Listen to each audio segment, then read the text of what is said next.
Di ko alam ano nangyayari. Pinaglalaruan ba ako ng mga Encanto and all?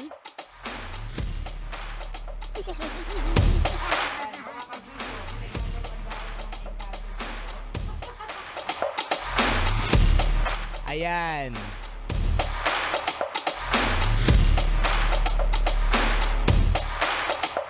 Ayan mga kabisyo.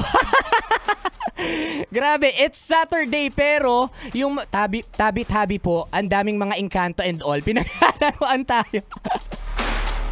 But anyway mga kabisyo, you are still listening sa Love Radio Top 10 Countdown. Kasama niyo po ako, Konyo Bicolano, your Oragong Broski, para ihatid sa inyo ang mga latest at trending na music the whole week. Ayan, at napakinggan nga natin ang our fifth spot, ang Gento ng SB19. At syempre, eto na live din tayo mga kabisyo sa ating Facebook page. Ayan, hello mga kabisyong online. At ngayon, welcome sa inaabangan talagang segment natin dito, ang Love Radio Love Lounge. Parang mali, parang Love Lounge. Ayun, na kung saan, syempre, meron tayong espesyal, like super legit na bisita ngayon. So, kanina ipinakilala ko na sila, pero ang The Knobs lang, para mas ma-excite lang kayo ng very, very light lang and all, they are actually a Manila-based band. Yan, tapos ilan sa mga naging achievement nga nila ay naging awardee sila na People's Choice. Ayan, as the new group artist of the year ng 13PM PC Award. Ayan, please welcome mga kabisyo, nandito na sila. Yan, ang bandang The Knobs. Ayan, kumusta naman kayo? Hi po. Ayan, so sige, pakilala tayo dyan. Pakilala tayo. Hi, my name is Konyo Bicolano. Yes, feeling. Alright, sige. Ayun. Rafi Core, written guitarist of the band. Ako naman si Marco, ang drummer of the band. Ayun. Eman Lopez, lead guitar. Wow, talagang ganun no, kapag mga banda medyo ano lang talaga, mahina-hina lang. Okay, Sky, it's your turn. Kala mo nakalimutan kita. Favorite kasi talaga kita. Sky, the on keys. Diba?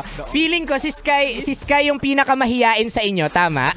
Ako po talaga yun. Oh, dahil ayan, so tell us the name of your band. Bakit The Knobs? The Knobs po, hinanintulad ko po siya sa knobs ng guitar, which is fine tune, para makapag release ng good music. Tama ba? Medyo nakalimutan ko na, sorry. Medyo matagal na kasi hindi natanong sa amin. Okay then. It also has a biblical verse coming from the book of Revelation. Wow. So very religious based din naman yung band natin and all. No? And anyway, what made you decide na sige gumawa tayo ng banda? Nakapagsulat po kasi ako ng song. Then ayun, hindi na ako lalayo dahil kabanda ko nga yung family ko. Then si Sky and si Eman, parang nahanap ko sila along the way. Si Sky is ka-schoolmate ko.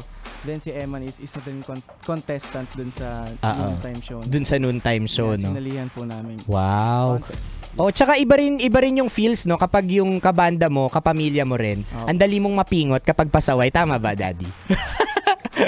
Parang tama. Tama. Pero ngayon baliktad na eh. Ikaw na yung pinipingot. Uy, hindi naman daw. Sige, para mas maging exciting yung conversation natin ngayon, meron akong may love deck ako dito. So sige, Sky, dahil favorite kita, Sky, ikaw ang unang bubunot dito. Ayan. Oh, let's go, Sky. Bunot ka dito. Ayan. Okay, akin na yan. Bawal mo basahin.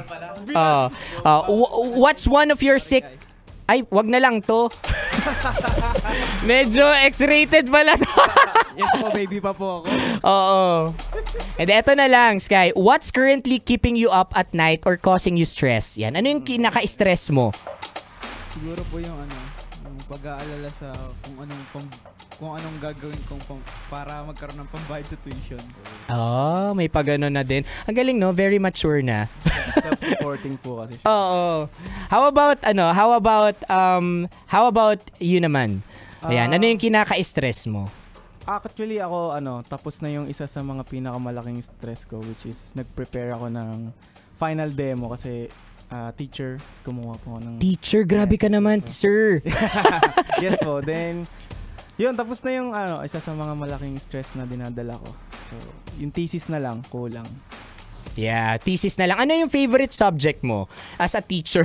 MAPE po eh. MAPE po ang MAPE major. Ako I love arts din. I don't like math. Yeah. Oh, I don't like math. Same, but... Ayan, oo. Ikaw naman, ano ang kinaka-stress mo ngayon? Yan. Isa to sa mga paborito natin online. Marami tong fans online. Ano naman kinaka-stress mo gabi-gabi? Pera. Same. Yun talaga eh. Oo. Yun daw talaga. Opo, yun.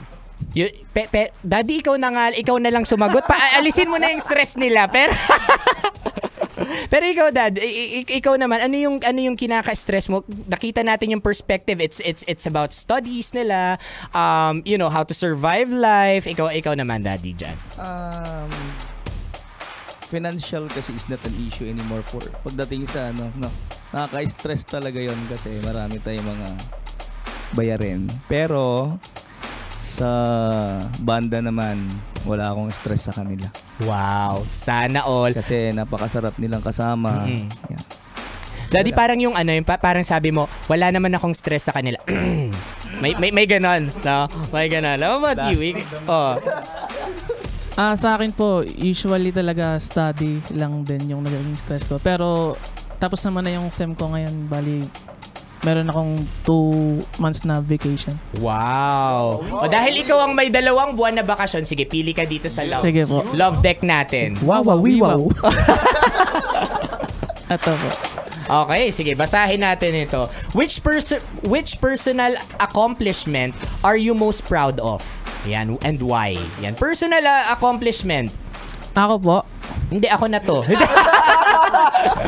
Ikaw, Siguro, personal. siguro po si Dad. Siyempre, siya yung pinaka nag-effort sa family namin and dahil sa kanya, wala kami sa ganitong position. And we also, parang ina-admire namin siya always. Parang gano'n. Yeah, wow. Okay. Wow. May allowance ka mamaya sa dad mo. Dapat lump sum na, no? Lump sum, oo. Broski, ikaw, ano yung personal achievement mo na proud ka talaga? Siguro yung the way na nakapagsulat ako ng mga kanta na hindi ko inaasahan na marami rin pala makaka-relate. So para sa akin, big achievement yun dahil akala ko dati ako lang yung may pinagdadaanan. Along the way, may marami rin palang nakaka-appreciate ng song namin. So, yeah. Oo naman.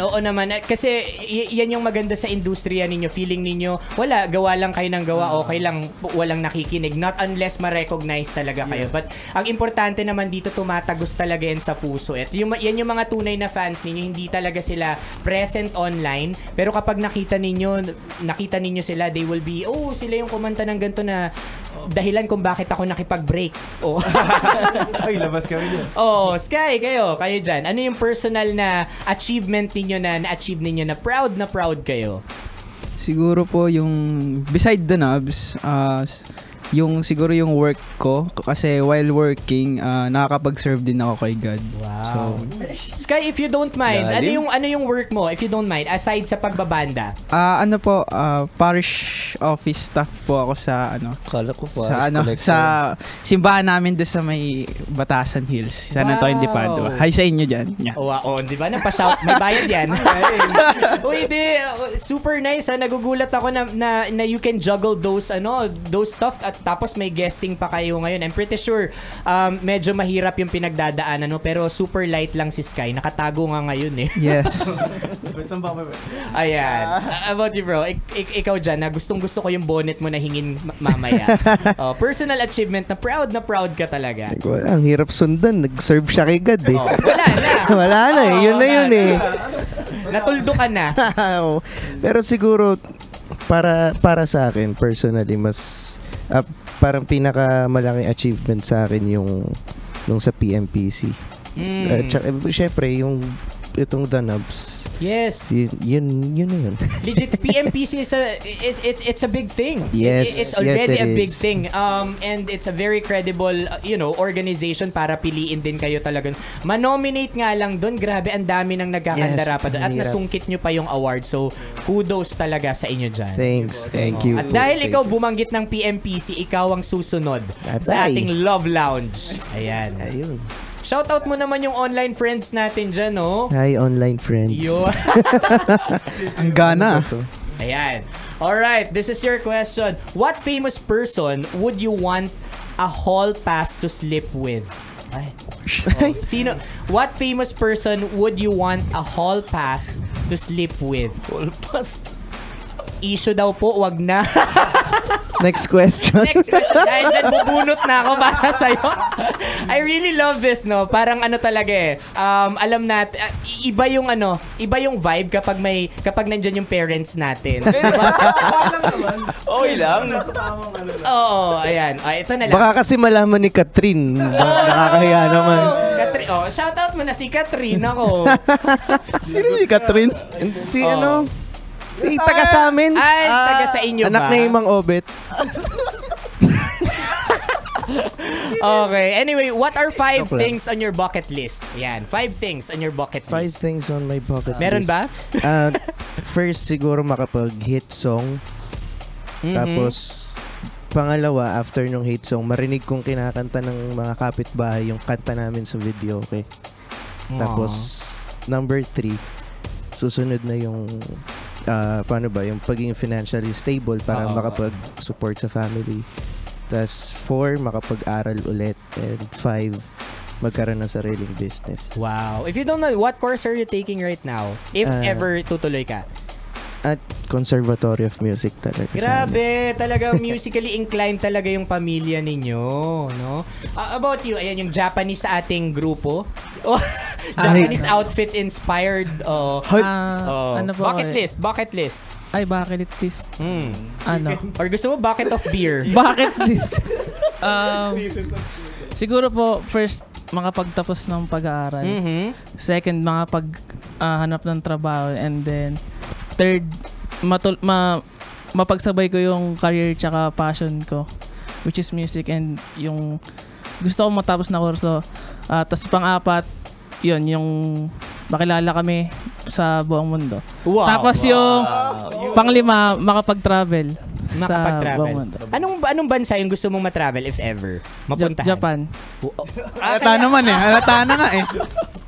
I'm pretty sure. Hard work lang talaga yan. And right now, you're gaining a lot of recognition. So perhaps, 'di ba, nagkakaroon na ng check yung isa sa mga bucket list ninyo na makilala kayo worldwide. You know, baby steps ika nga ninyo. Tapos ang una talagang susuporta dyan is yung mga kababayan talaga natin. Tayong mga Pilipino dyan. And speaking of music, tell us your new offering sa ating audience. Yan. Meron daw kayong may pasabog daw kayo ngayon na music. Ano yan? Ano lang, nag-release lang po kami ng aming latest single na Tunay na Pag-ibig. Tunay na Pag-ibig. So, sinong Sinong bida-bida dito na nag-compose nito talaga? Ako po. Ikaw ako talaga. po. Bakit? May pinanguhugutan ka ba? So far, wala naman dito sa song na Tunay na Pag-ibig. Nako, Pero- imaginein mo wala si Daddy. Go, okay lang yan. May pinanguhugutan ka ba dito? Ayusin mo, bro. Oo. Hindi, parang inspired lang talaga ako magsulat ng love song dahil parang nagsawa ako medyo magsulat ng parang broken. Nagreklamo na yung iba naming fans. Mapanakit Oo, kayo. mapanakit ka, ganyan. So ngayon parang feel good lang na love. So ano yung vibe? Ano yung vibe ng ano yung vibe ng Tunay na Pag-ibig? Kapag pinakinggan ko, ano yung perspective ninyo? Ano yung goal ninyo na unang ma-feel ng audience ninyo? Anyone can answer? Oh. Everyone can answer. Oh. Ikaw pa rin. Oh, ikaw pa rin. Oh. Ma-in love. Ikaw yung bida. Ma-in Sobrang love. ma-in love. Parang makaramdam ng pagmamahal sa kabila ng lahat ng pagkasawi. Oh, okay. So, kung kung may pipiliin kayo na line doon, yan. Ano yung favorite na line ninyo doon sa kanta na Tunay na Pag-ibig? Para sa akin yung chorus part, yung sa'yo ko lang naramdaman ang tunay na pag-ibig. Wow. Yeah. Pwede bang pasample dyan?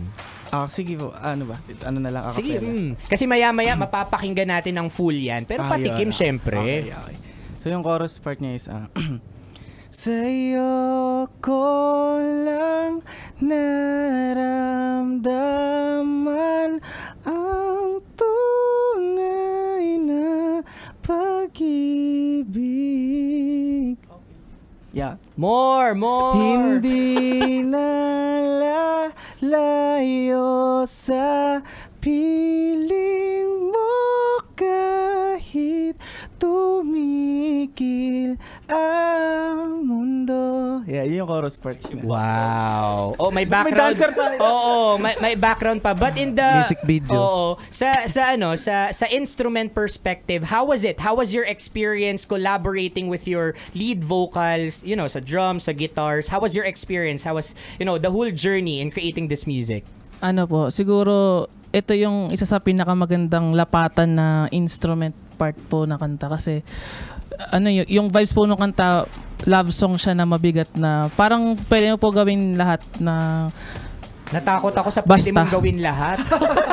Pero isa ito sa pinakamaganda kumbaga na na-experience mo Yes. na lapatan nung instrument mo. Ayan. How about you? Para siyang, for me, isa siya sa mga personal favorite ko na kanta namin. Kasi love song siya, pero pwede siyang maging nakakaiyak. Hindi siya yung love song na kilig. Kumbaga diverse yung atake. Diverse no? yung atake mismo. Nice. Love song pero parang pwedeng maging nakakaiyak. Mm-mm. Yeah, tapos iba rin yung sa songwriting experience namin. Parang mas enjoyable. Mas nailabas namin yung creativity namin. Nice. Sa song na to. Sa Sa song na yun. I'm just curious, habang nagsusulat kayo ng kanta, anong ginagawa nyo? Kumakain, food trip, what? After na. After. After na namin ma-arrange yung Yes. song. Nagpo-food trip kayo. Oh. Yung favorite namin yung adobo ni Tito Red. Yung humba. Tsaka Uy, yung bago tayo ngayon, yung pares. yung Paris na yun.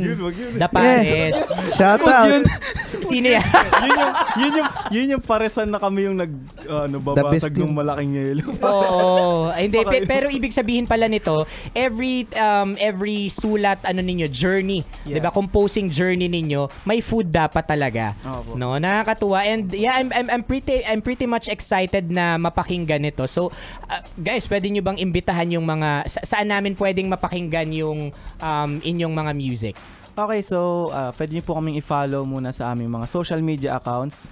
Sa Facebook, The Nubs, sa IG and Twitter, @TheNubsPH. Then sa Spotify, iTunes, Apple Music, Deezer, and sa YouTube Music. So you can stream our latest song, Tunay na Pag-ibig, in all digital platforms worldwide. Ayan. So mga kabisyo, I'm very excited ngayon na iparinig sa inyo. Ayan, sabi nga nila grabe yung atake nito. This is a song from The Nubs, Tunay na Pag-ibig.